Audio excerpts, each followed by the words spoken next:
Shahin take skill থেকে আমি চলে আসলাম শাহিন।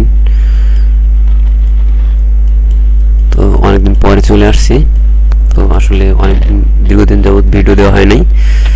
তো এখন থেকে নিয়মিত ভিডিও দেবো। আপনাদের যদি আমার ভিডিওগুলো ভালো লাগে তো প্লিজ লাইক, কমেন্ট আর সাবস্ক্রাইব করে রাখুন আমার চ্যানেলটি। তো আমি যেটা দেখাবো, অনেকেই আমরা যারা নতুন ইউজার আছি তারা উইন্ডোজ দেওয়ার পরে যে ডিসপিসি বা রিসাইকেল বিন এই আইকনগুলো আপনার ডিসপ্লেতে শো করে না। তো কিভাবে আনা যায়, অনেকেই হয়তো এভাবে আনতে পারি আমরা। এটা ধরে টেনে এনে যদি এখানে রেখে দেই, তো দেখুন আমার এখানে ডিসপিসি শর্টকাট লেখা আছে। তো আমি এটার ভিতরে গেলেও আমার ডিসপিসিটা মানে ফোল্ডারগুলো শো করবে। তো আসলে আমি এভাবে যাব না, আমি রিয়েলভাবে কিভাবে আনা যায় আমি সেটা দেখব।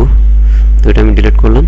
তো প্রথমে যদি আপনার উইন্ডোজ 10 দেওয়া হয়, আমারটা আসলে উইন্ডোজ 10, তো আপনি এখান থেকে এই সেটিংয়ে চলে যাবেন। সেটিং অপশনে যাওয়ার পরে এই অপশনটিতে চলে যাবেন। অপশনে যাওয়ার পরে দেখবেন এখানে ব্যাকগ্রাউন্ড, কালার, লক স্ক্রিন। তো আমি প্রথমেই থিমে চলে গেলাম। এখানে সাইটে লেখা আছে দেখেন আপনার ডেস্কটপ আইকন সেটিং। তো এই অপশনটা যাওয়ার পরে এখানে আসলে ডেস্কটপ আইকন মানে আপনার ডেস্কটপে কি কি শো করাবে সেটা দেখাচ্ছে। তো আমি এখানে কম্পিউটার আর রিসাইকেল বিন, এখানে আইকন আপনি চেঞ্জ করতে পারেন। এখানে দেখুন বিভিন্ন ধরনের আইকন আছে, যদি মোবাইলে অপশন দিতে চান বা বিভিন্ন ধরনের অপশন আছে। কম্পিউটারে যে চিহ্নটা দিতে চান সেটা আসলে দিতে পারবেন। তো আমি দুইটা আসলে টিক মার্ক দিলাম, দেওয়ার পরে ওকে করলাম।